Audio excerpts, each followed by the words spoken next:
Di bioteknologi konvensional, bioteknologi yang memanfaatkan organisme secara langsung untuk menghasilkan produk barang dan jasa yang bermanfaat bagi manusia melalui proses fermentasi. Contoh produknya yaitu ada tempe, tapai, roti, yogurt, asam cuka, dan lain-lain. Kombucha. Kombucha adalah teh hitam yang dilarutkan dengan gula dan difermentasi menggunakan campuran ragi dan bakteri. Mikroorganisme dominan yang terdapat pada kombucha antara lain dari kelompok bakteri Acetobacter dan Gluconabacter serta kelompok ragi C, Schizocasauromyces dan Zygosaccharomyces. Kombucha. Yang pertama yaitu ada antibiotik. Sebagai antibiotik, kombucha dapat melancarkan pencernaan dan antibakteri. Yang kedua ada menangkal radikal bebas. Teh kombucha memiliki kandungan antioksidan yang tinggi. Lalu yang ketiga ada detoksifikasi. Efek detoksifikasi, teh kombucha akan memaksa dan mendorong racun-racun yang ada dalam tubuh untuk keluar. Yang terakhir ada menurunkan gula darah. Dengan mengkonsumsi sebanyak 75,25 ml selama 14 hari akan menurunkan gula darah pada wanita diabetes. B. Symbiotic culture of bacteria and yeast atau dalam bahasa Indonesia bisa diartikan dengan sebuah koloni bakteri baik yang hidup secara simbiosis dengan ragi. SCOBY merupakan metabolit sekunder dari fermentasi kombucha yang membentuk struktur selulosa. SCOBY adalah ragi basah, berbentuk lempengan kenyal, teksturnya seperti nata koko, berwarna putih agak kecoklatan. Dalam SCOBY, yaitu yang pertama ada Acetobacter silinium, ada Acetobacter aceti, lalu yang terakhir ada Gluconobacter. Pertama ada Acetobacter. Klasifikasi Acetobacter, domain bakteria, flumnya Proteobacteria, kelasnya ada apa Proteobacteria, ordonya Rhodospirales, familinya ada Acetobacteraceae, lalu genusnya Acetobacter. Acetobacter, genus bakteri gram negatif berbentuk elips hingga batang. Ia memiliki kemampuan mengubah etanol atau alkohol menjadi asam asetat atau asam cuka dengan bantuan udara. Bakteri Acetobacter silinium merupakan bakteri gram negatif yang mampu menghasilkan senyawa selulosa. Yang kedua ada Gluconobacter. Klasifikasi dari Gluconobacter yaitu yang pertama ada domainnya bakteria, lalu flumnya Pseudomonadota, kelasnya Alpha Proteobacteria, ordonya Rhodospirales, yang familinya Acetobacteraceae, lalu terakhir ada genusnya Gluconobacter. Gluconobacter adalah genus bakteri dalam keluarga Bacteria asam asetat. Mereka lebih menyukai lingkungan yang kaya gula, sehingga terkadang ditemukan sebagai organisme pembusuk dalam bir.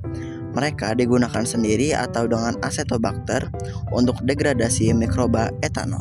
Lalu ada ragi dalam SCOBY. Yang pertama ada Saccharomyces, lalu yang kedua ada Schizosaccharomyces. Yang pertama ada Saccharomyces. Klasifikasinya yaitu domain fungi, flum Ascomycota, kelasnya ada Saccharomycetes, ordonya Saccharomycetales, familinya Saccharomycetaceae, lalu ada genusnya Saccharomyces. Saccharomyces merupakan genus khamir atau ragi yang memiliki kemampuan mengubah glukos menjadi alkohol dan CO2. Beberapa spesies Saccharomyces mampu memproduksi etanol hingga 13,01%. Hasil ini lebih bagus dibanding genus lainnya seperti Candida dan Trochosporan. Yang kedua dan terakhir ada Schizocasauromyces. Klasifikasinya yaitu domain fungi, flumnya Ascomycota, kelasnya Schizocasauromycetes, ordonya Schizosaccharomycetales, familinya ada Schizocaramycetaceae. Lalu yang terakhir ada genusnya ada Schizocasauromyces.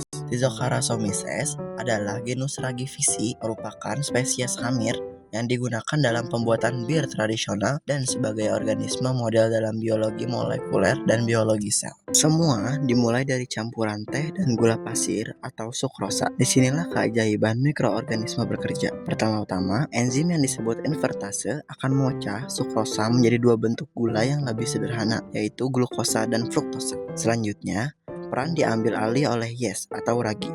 Ragi mengonsumsi glukosa dan fruktosa tersebut melalui proses fermentasi. Hasilnya, muncullah etanol atau alkohol dalam kadar rendah, serta gas karbon dioksida atau CO2 yang memberikan sensasi soda alami pada kombucha. Bakteri kemudian bekerja sama secara simbiosis. Bakteri ini mengolah kembali glukosa dan etanol yang dihasilkan ragi menjadi senyawa-senyawa penting. Proses ini menghasilkan asam glukonat dan asam asetat yang memberikan rasa asam yang khas. Selain asam, bakteri juga memproduksi selulosa. Inilah yang membentuk lapisan putih kenyal di permukaan teh yang sering kita kenal dengan sebutan Scooby. Lalu yang terakhir, ada kandungan di kombucha tuh. Yang pertama ada asam folat, antibiotik, asam oksalat, vitamin C, asam asetat, asam laktat, asam malat, dan vitamin B kompleks. Lalu bahan-bahan yang akan kita gunakan yaitu yang pertama ada gelas takar, air panas, gula pasir, teh celup, sendok, toples, dan terakhir ada air kombucha yang sudah kita fermentasi.